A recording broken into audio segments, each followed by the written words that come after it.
მოგზაურის დღიური ისევ ევროპაშია. ამჯერად ვიმოგზაურებთ იტალიის ორ გამორჩეულ ქალაქში, ბოლონიასა და ფლორენციაში. პირველი დანიშნულების ადგილი ბოლონიაა.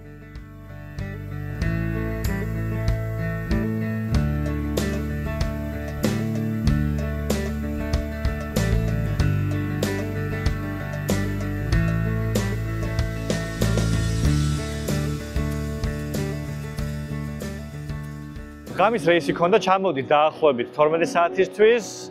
ტაქსები კი მუშაობს ეს აპლიკაციებს რომ შეხედოთ, მაგრამ გამოძახება როცა გინდათ, ისინი არ მოდიან. თუმცა მუშაობს საზოგადოებრივი ტრანსპორტი და ჩვენს გამოვყევით ერთ-ერთ ავტობუსს, რომელიც გვაწყობდა და მივედით სასტუმროში მასე. ჩვენ ერთი ლაგათინდა ბოლონიაში, როგორც ხედავთ, ზიანათებს, თუმცა 3 გრადუსია მხოლოდ შესაბამისად საკმაოდ თბილად ჩავიცვი და ასე ვეცდები დავათვალიერო ეს შესანიშნავი ქალაქი. ახლა ჩვენ ვართ პიაცა მაჯორეზე, რომელიც ქალაქის ცენტრალური მოედანია. გარშემო ხვდებით კაფეებს, რესტორნებს, ბარებს, რა თქმა უნდა, ძალიან ბევრ ტურისტს და ჩვენს დროა დავიწყოთ ქალაქის დათვალიერება. ბოლონია იტალიის ჩრდილოეთში მდებარეობს და ბოლონიის პროვინციის დედაქალაქია. მოსახლეობის რაოდენობით მე-7 ქალაქია იტალიაში. ის მნიშვნელოვანი კულტურული, არქიტექტურული და ეკონომიკური ცენტრია და აუცილებლად აღსანიშნავი პასტა ბოლონეზეს სამშობლო. იმაზე ბევრად შთამბეჭდავი ქალაქია, ვიდრე წარმომედგინა. პიაცა მაჯორე ბოლონიის ყველაზე დიდი მოედანია. მის ირგვლივ განთავსებულია მნიშვნელოვანი ღირსშესანიშნაობები. პალასო კომუნალე, რომელშიც ბოლონიის მერიაა განთავსებული. სან პეტრონიოს ბაზილიკა. ტაძარი დღეს დაკეტილი დაგვდა, მხოლოდ გარედან შევავლეთ თვალი და საკმაოდ შთამბეჭდავია.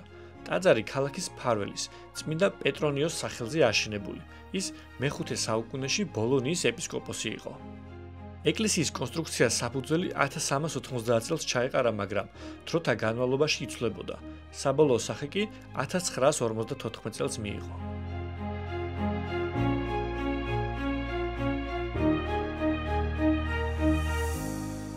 როგორც უკვე აღვნიშნე, პიაცა მაჯორის ირგვლივ არაერთი ღირსშესანიშნაობა და მათ შორის შემდეგი რის მონახულებასაც ვაპირებთ, ეს არის ნეპტუნის შადრევანი.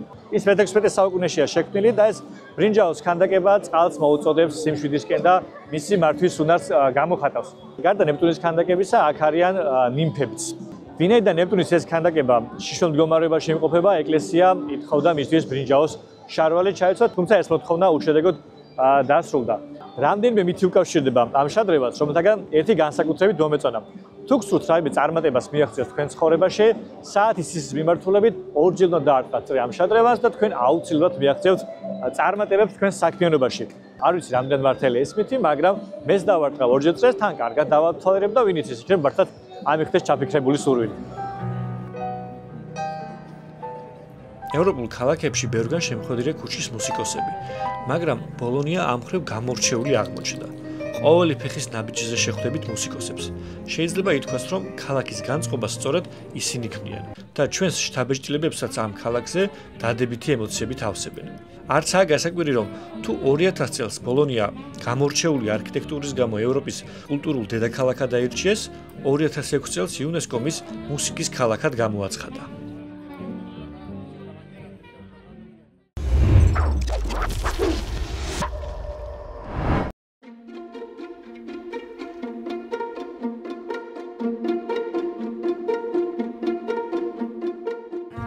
ბოლონიის ერთ-ერთი მნიშვნელოვანი კულტურული და არქიტექტურული ნაწილი ბოლონიის პორტიკებია, იგივე არკადები. საყრდენის სვეტებით და თაღებით შექმნილი სამი მხრიდან გახსნილი ნაგებობა. შეიძლება ითქვას, რომ ისინი ბოლონიის სავიზიტო ბარათიცაა. ისტორიულ ცენტრში მათი საერთო სიგრძე 38 კილომეტრს აჭარბებს. ქალაქის ამ თვითმყოფადი არქიტექტურული ღირსშესანიშნაობების კულტურული და მხატვრული მნიშვნელობის გათვალისწინებით 2021 წელს ბოლონიის პორტიკები გამოცხადდა იუნესკოს მსოფლიო მემკვიდრეობის ძეგლად. არქიტექტურულ მნიშვნელობასთან ერთად აღსანიშნავია მათი პრაქტიკული დანიშნულებაც. უამინდობასა და მწვანე ემზეში კომფორტული აქ გადაადგილება. ბოლონიის ქუჩებში გადაადგილებისას ხვდებით არაერთ საინტერესო შენობას, თუმცა მათგან განსაკუთრებით გამოსარჩევია ჩემუკან არსებული შენობები. მათი ცნობენ როგორც ორ კოშკს. ისინი გამოირჩევიან იმით, რომ ორივე კოშკი გადახრილია. ეს კოშკები აშენდა მე-12 საუკუნის დასაწყისში, ერთი სახელია ასინელი, ხოლო მეორის გარისენდა. მათი აშენების ზუსტი მიზეზი არ ვიცით, მაგრამ როგორც ამბობენ, ეს უკავშირდება ორი გავლენიანი ოჯახის პაექრობას. მათ სურდათ დაემტკიცებინათ, რომელი ოჯახი იყო უფრო ძლიერი და წარმატებული და ააშენეს ეს კოშკები. გადმოცემით ვიცით, რომ 100 ნირის კოშკი, რომელიც უფრო მაღალია, თავდაპირველად 70 მეტრის ყოფილა, თუმცა დაშენების შემდეგ ის 97.2 მეტრია. მთელი თავისი არსებობის განმავლობაში არაერთ ქარტეხილს გაუძლო, მათ შორის გამოსარჩევია ორი ხანძარი მე-12 და მე-14 საუკუნეებში. ასევე სხვადასხვა ომიანობის დროს ის არაერთხელ დაზიანდა. მისი სიმაღლიდან გამომდინარე, ის ყოველთვის გამოიყენებოდა როგორც სათვალთვალო კოშკურა. თუმცა პირადად შეთვის გამოსარჩევია მეორე მსოფლიო ომის დროის პერიოდი, რადგანაც ადგილზე ყოველთვის იყო 4 ჯარისკაცი და აკონტროლებდნენ პერიმეტრს. დაბომბების შემდეგ ისინი უმალ გადასცემდნენ ინფორმაციას სამაშველო ჯგუფს, რათა სწრაფად ჩაეტარებინათ სამაშველო ოპერაციები ამ დაბომბილი ადგილებიდან. კოშკების გადახრის მიზეზი არის რბილი ნიადაგი. უფრო მეტად გადახლილი, რომელიც არის ანუ გარისენდა, თავდაპირველად ყოფილა 60 მეტრის, მაგრამ გადახრის გამო იმდენად საშიში გახდა, რომ მისი დაბატარება 12 მეტრით მოუწიათ და ახლა მისი სიმაღლე 48 მეტრს შეადგენს. ვინაიდან მათ რეაბილიტაცია უტარდებათ, ვერ შეძლოთ შიგიდან დათვალიერებას, თუმცა ვფიქრობ, გარედანაც ძალიან საინტერესოა. არქი გინასიონი ერთ-ერთი ყველაზე მნიშვნელოვანი ნაგებობაა ქალაქ ბოლონიაში. ოდესღაც აქ იყო განთავსებული ბოლონიის უნივერსიტეტის მთავარი შენობა. ის 1088 წელს დაარსდა და ევროპის უძველეს უნივერსიტეტად არის მიჩნეული. ამჟამად მასში განთავსებულია საჯარო ბიბლიოთეკა, რომელსაც საფუძველი 1838 წელს ჩაეყარა და ასევე ეგრეთ წოდებული ანატომიური თეატრი. ბილეთის შეძენა წინასწარ. ერთი ბილეთის საფასური 3 ევროა.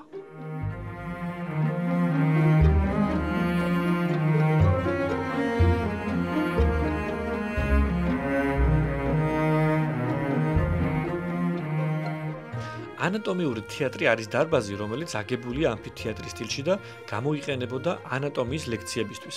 ის სწავლების ძველი მეთოდის საინტერესო მაგალითია. ანატომიური თეატრის ჭერზე ამოკვეთილია ზოდიაქოს თანავარსკვლავედების გამოსახულებები. ცენტრში კი გამოსახულია ღმერთი აპოლონი.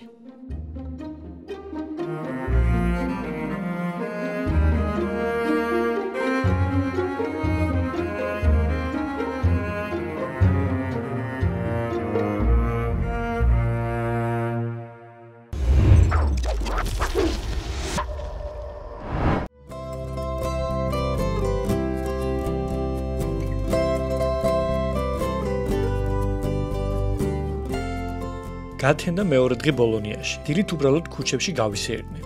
ალბათ არასდროს მომბეზრდება მის ქუჩებში ხეტიალი. თუ ჩემსავით გიყვართ ფეხით სიარული, თქვენც ჩემნაირად შეგიყვარდებათ ეს განსაკუთრებული სილამაზის ქალაქი.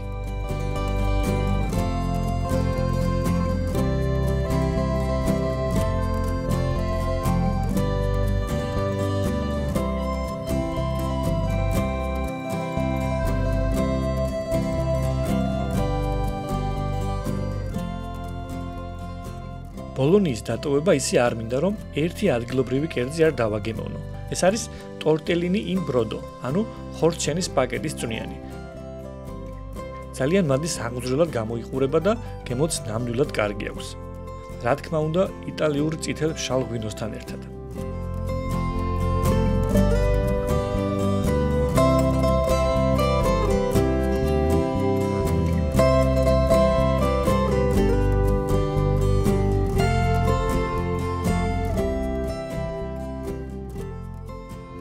ლანჩის შემდეგ სადგურისკენ დავიძარი.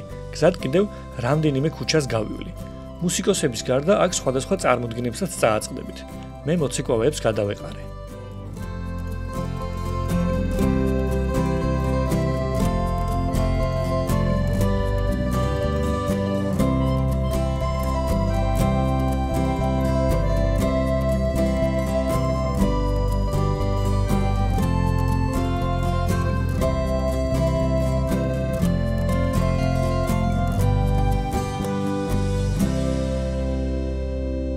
ბოლონიაში ფაქტობრივად შემოռებენა გამოგვივიდა მხოლოდ ერთი ღამით დავჭით, მაგრამ ვფიქრობ ძირითადი საინტერესო ადგილები მაინც დავათვალიერეთ, რომლებიც ძალიან მომეწონა და თუ გადაწყვეტ ამ რეგიონში მოგზაურობას, ვფიქრობ ბოლონია აუცილებლად უნდა მოინახულოთ. ახლა მოვედით ბოლონიის ცენტრალურ სადგურზე, საიდანაც გავემართებით უკვე ფლორენციისკენ. ბილეთი ღირს 30 евро და შეგიძლიათ შეიძინოთ როგორც სალაროში, ისე აპარატთან, ასევე ონლაინ. ჩვენ შემთხვევაში მივედით აპარატთან, მაგრამ იქ დაგვხვდა კომპანიის წარმომადგენელი, რომელმაც თავად შეგვიძინა ბილეთი ჩამოვედით ახლა ჩვენს ბაქანზე, საიდანაც უკვე აი ამ მატარებლით დავიძრებით ფლორენციისკენ. წავედით.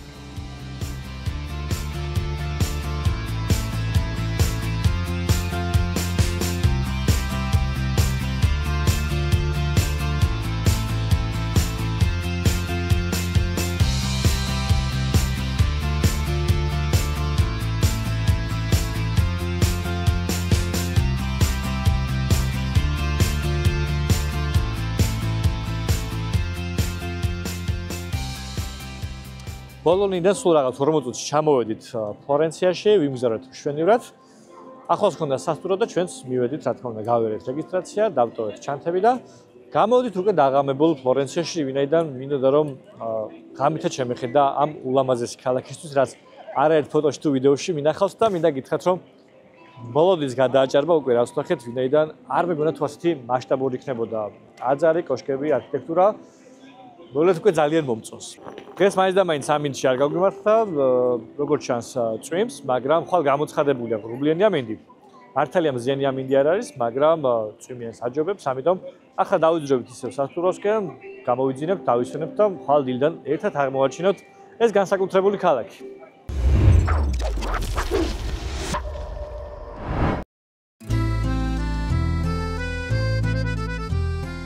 ფლორენცია ჩრდილოეთ იტალიაში მდინარე არნოს ნაპირას მდებარეობს.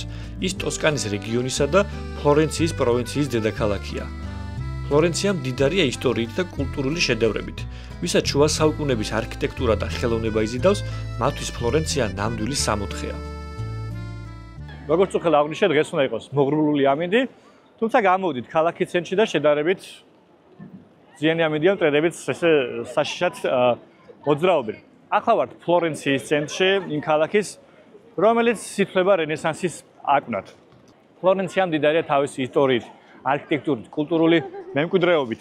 ისეთი ხალხის სამშობლო იყო, როგორც არის გალილეო, ლეონარდო და ვინჩი, მედიჩებზე რომ აღარებები ვთქვათ, ბოკაჩელი, მაკიაველი, კარავაჯო, მოკლედ არაერთი საოცარი ადამიანის სამშობლო იყო და ეს ქალაქსაც ეთყობა.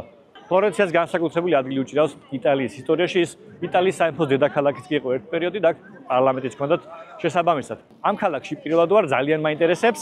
მოვნიშნული მაქვს რამდენიმე ადგილი და უკვე დავიწყოთ მისი დათვალიერება. ფლორენცია ყველაზე კარგად შეუნახულ რენესანსულ ქალაქად ითვლება. სწორედ რენესანსის ეპოქაში მას უნიშნულოვანესი როლი ჰქონდა და ამის გამო რენესანსის საკვნადაც მოიხსენიებენ. ფლორენცია იყო შუა საუკუნეების ევროპის ეკონომიკური და ფინანსური ცენტრი. იმ ეპოქის ერთ-ერთი უმდიდრესი ქალაქი. კულტურული თვალსაზრისით ფლორენციამ დიდი გავლენა იქონია ევროპასა და მსოფლიოზე. მოედანზე არსებულ ნაგებობათა შორის განსხვავებულია და ჩვენს ყურადღებას იქცევს მწვანე, თეთრი და ვარდისფერი მარმარილოსგან ნაშენები ჯოტოს კოშკი, რომელიც საკათედრო ტაძრის კომპლექსის ნაწილია. მას საფუძველი მე-13 საუკუნეში ჩაეყარა, სიმაღლე კი 85 მეტრს აღწევს. კოშკის თავზე ასვლა 20 ევროთ შეგიძლიათ კომბინირებული ბილეთის შეძენის შემთხვევაში. კოშკის მწვერვალზე ასასვლელად თქვენ 400-ზე მეტი საფეხური უნდა აიაროთ, მაგრამ თითოეულ დონეზე არის ადგილები, სადაც დასვენება შეგიძლიათ. კოშკის მწვერვალიდან ულამაზესი პანორამული ხედები იშლება.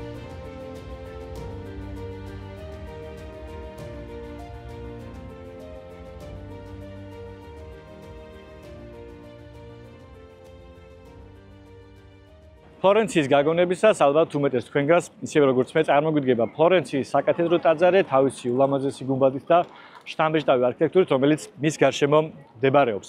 ახლა სწორედ ამ ტაძრის წინ ვიმყოფებით.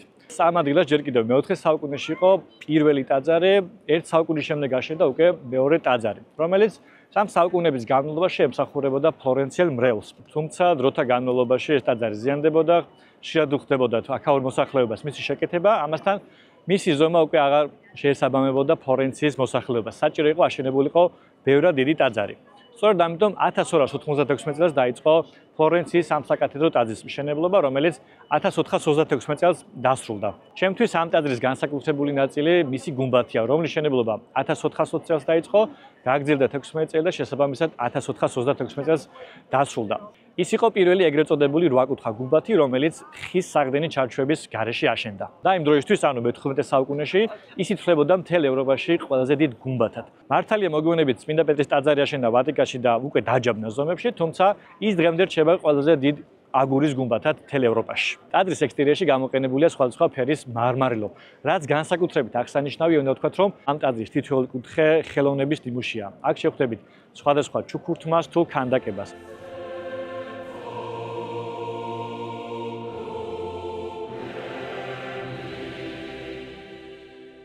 მისი სრული დასახელებაა სანტა მარია დელ ფიორე. ტაძრის შიდა ინტერიერის სანახავად აუცილებელია ცოცხალ რიგში ჩადგეთ. შესვლა უფასოა. სჯობს დილის საათებს მოერიდოთ. უმეტესწილად ჯგუფური ტურები დილაობით იგეგმება. შესაბამისად, დიდხანს მოგიწევთ რიგში დგომა. სჯობს დღის მეორე ნახევარში მოინახულოთ.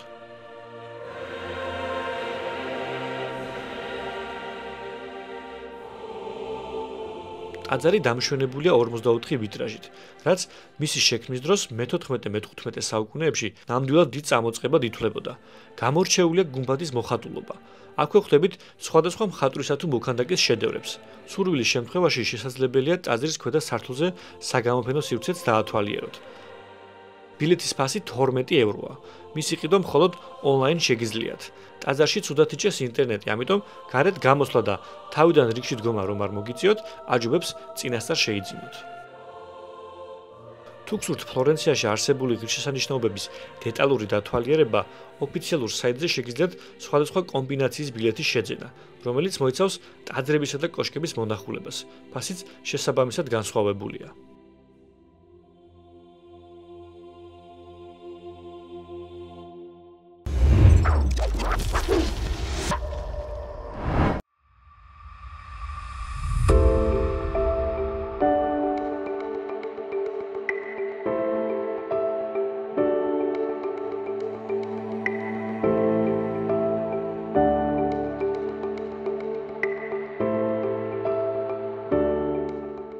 ფლორენციაში არაერთ მნიშვნელოვან მოედანს შევხვდებით, თუმცა ახლა ჩვენვიყოფებით პიეცა სინიორაზე, რომელიც ალბათ ყველაზე გამორჩეული მოედანია. შეიძლება ითქვას, რომ გარშემო არის ღია გალერეა, სადაც შევხვდებით არაერთ საინტერესო ძეგლს, ქანდაკებას თუ შადრევანს. გარდა ამისა, აქ მდებარეობს ფლორენციისთვის ალბათ ერთ-ერთი უმნიშვნელოვანესი შენობა, რომელსაც ჰქვია პალაციო ვეკიო. ის ფლორენციის რესპუბლიკის პერიოდში წარმოადგენდა სასახლეს, მოგვიანებით კი გადაკეთდა მერიის შენობად. ამინდი ცვალებადია, ხან მოღრუბლულია ხამზე, მაგრამ რა თქმა უნდა არ გვიშლის ხელს, განწყობა მშვენიერია და ჩვენც გავაგზავნოთ ამ ქალაქის დათვალიერება. პიეცა სინიორა იგივე პიეცა ვეკიო ისტორიის ცოცხალი განსახიერებაა.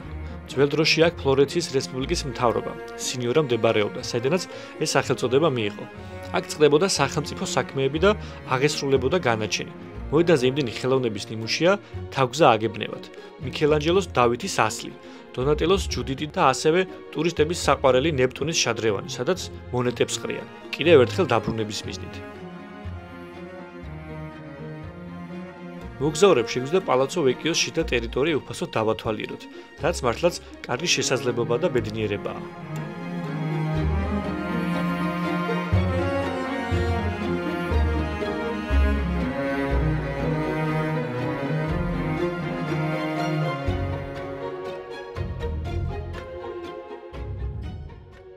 პიეცა დელა სინიორიდან გადმოდივართ სულ რაღაც 50 მეტრში ამ ადგილას, საიდანაც დავინახოთ შემდეგი ღირსშესანიშნაობა. რა თქმა უნდა, ძალიან ბევრი ტურისტია, არაერთი ჯგუფი არის. ალბათ ფლორენციისთვის არ არსებობს ნაკლებად დაბალი სეზონი, ყოველთვის ბევრი ხალხია. ეს არის შემდეგი ღირსშესანიშნაობა, რომელსაც ჰქვია პონტე ვეკიო, რომელიც ისტორიულ წყაროებში ეს ხიდი პირველად მე-10 საუკუნის ბოლოს არის მოხსენებული, თუმცა მისი აშენების ზუსტი თარიღი არ ვიცით. თუმცა ეს ხიდი ფლორენციის ყველაზე ძველი ხიდია, რომელიც დინარე არნოზეა გადებული. არსებობდა რუბაკონტის ხიდი, რომელიც ამ ხიდზე ბევრად ძველი იყო, თუმცა მეორე მსოფლიო ომის დროს განადგურდა.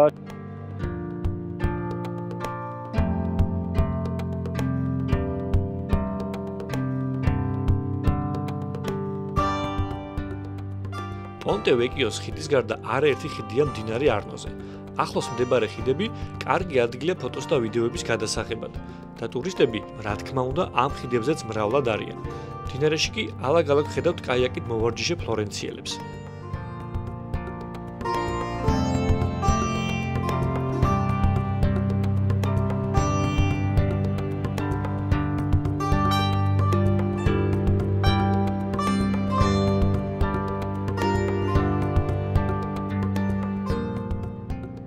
პონტე ვეკიოზე კი პატარა ფერადი შენობებია.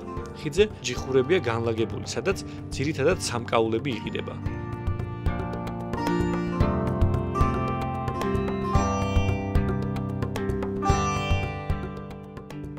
მეორე ნაპირიც პირველის მსგავსად შთამბეჭდავია თავისი არქიტექტურით.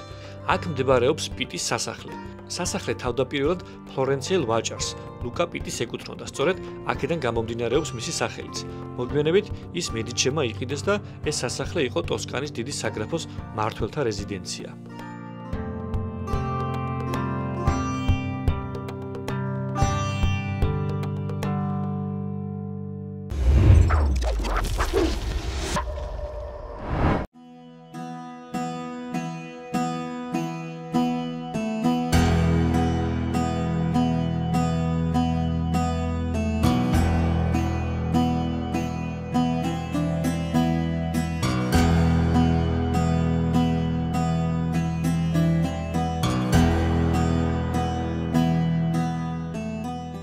მოვიდით ქალაქის კიდევ ერთ ღირსშესანიშნაობასთან, რომელსაც ეწოდება სან ლორენცოს ეკლესია.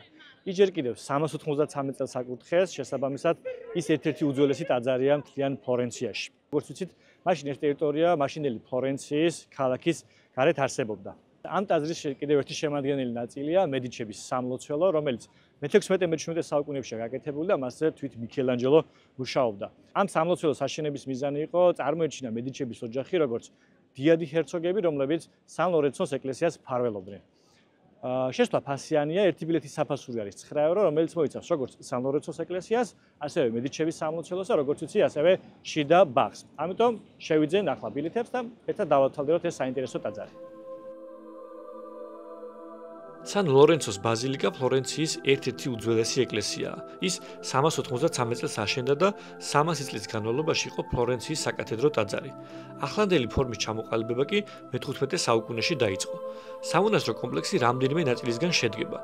ეკლესიის სამლოცველო მიქელანჯელოს ერთ-ერთი ყველაზე ცნობილი შემოქმედების ნიმუშია. ინტერიერის ულამაზესი არქიტექტურა, თავისი სვეტებით და ჩუქურთმებით წარუშლელ შთაბეჭდილებას ახდენს.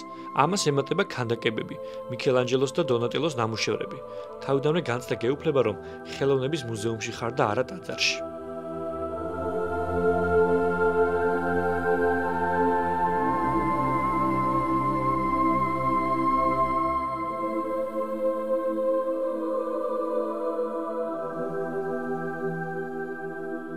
კომპლექსის ყველაზე გრანდიოზული ნაწილი მედიჩების სამლოცველოა. სამლოცველოს საძვალეში განისვენებს მედიჩების დაახლოებით 50 წარმომადგენელი. შიდა ბაღს უფრო მასშტაბურს ველოდი, მაგრამ ფლორენციისთვის დამახასიათებელი ჩვეულებრივი ბაღია. ძალიან დატვირთული დღე გამოვიდა. ამავდროულად უზომოდ საინტერესო და ამაღელვებელი. ახლა სასტუმროსკენ ავიღებ გეზს.